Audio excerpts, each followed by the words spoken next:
Hey everyone, Bill Cosby, perhaps the most famous comedian, well, one of the most famous comedians of our lifetime, has just been sentenced 3 to 10 years in a state prison for sexual assault conviction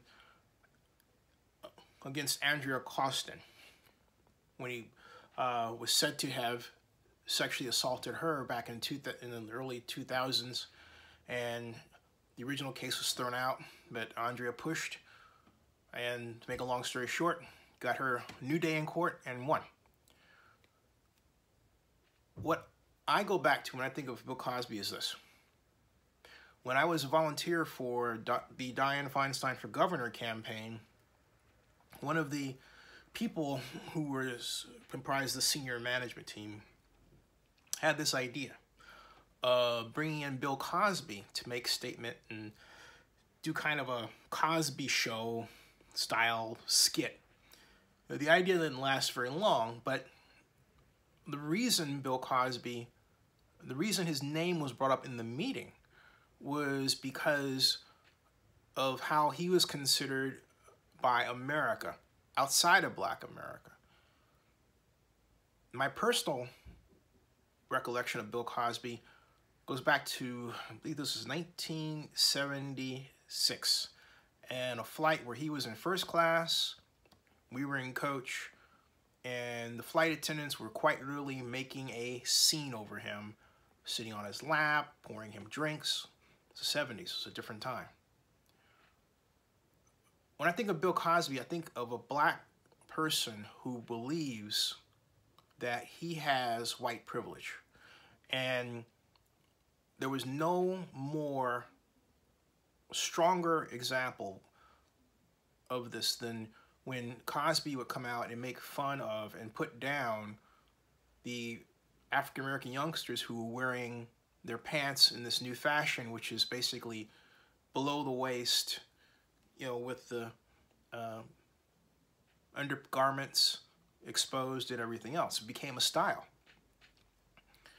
And they struck back through the then new social media systems of the time, which are still with us, like Facebook, but even before then by Friendster, and said, hey, stop dictating to us. Why are you against us? Stop getting on us.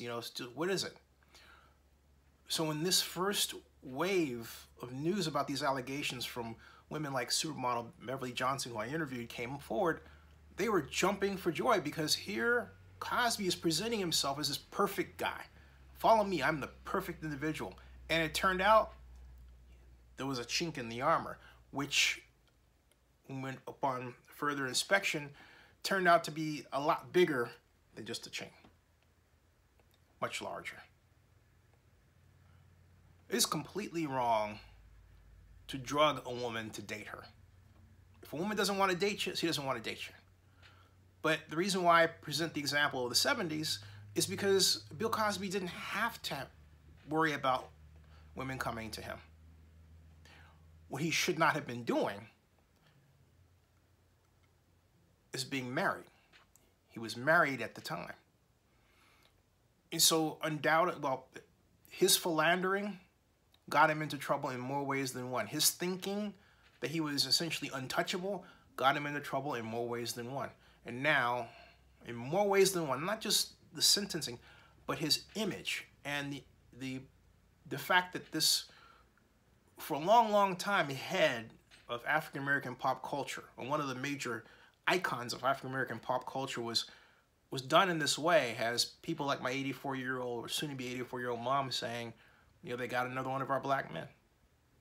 That is that if you think you can be like Brett Kavanaugh is trying to present himself as, and may very well succeed at doing so, but you're Black and male, the system around you, including other Black people, works harder against you. I am in no way, and that's why I let the phone drop, I am in no way saying that what happened to the women that filed the complaints about him was not just. However, I am saying that for a number of the those situations, that all could have been avoided if Bill simply was faithful to his wife. That's it. You got somebody at home, stay with your wife, honor your wife, honor your wife. I don't know how many times that can be said, honor your wife, honor your wife, honor your wife, honor your wife.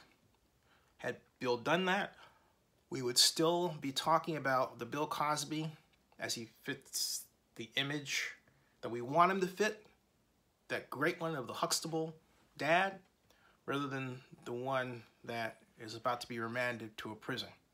It's a sad story. It really is a sad story. It's a sad statement on not just Cosby, but America. It's a sad statement on from all kinds of directions. It just is sad. But if there is one bright spot, it's for those of us, and I mean of us blacks, men, who were put down by Cosby because of a choice made to be basically anti-society, but part of society at all times. The other something I have to say is in this. The story of how black men are regarded and treated has not been adequately told. And black men don't tell it. For example, there's this allegation about Cosby and drugs. But the flip side of it is the number of women that come to just black men like myself. You meet somebody in a bar. They think you have drugs. And they don't want to date you if you don't. I'm happy to have them go away from me. Okay? But there's this assumption in the head of a number of people, white, by far, that if you're a black guy, you're doing some kind of drug. It's completely racist. Not talked about, but I'm telling you, that's exactly what's out there. So what happens to those black guys that get mixed up with women like that? All right? Okay? Do not trade sex and drugs and sex and money. Just don't do it. That's worse than oil and water, okay? Don't do drugs. I know people don't say, hey, I'm not saying I'm a goody two-shoes, yada, yada, yada, yada. Because you know what? No one is a goody two-shoes. There isn't anybody watching this that doesn't have some aspect of their life, something they did that it brought to the public forefront someone else would not say is bad. Everybody has something. Every single person.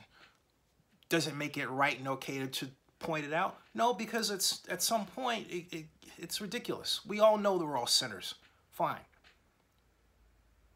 What we have to concentrate on is loving each other, getting along, and helping each other mutually build our lives. Something that Cosby, in the end, doesn't look like he was doing.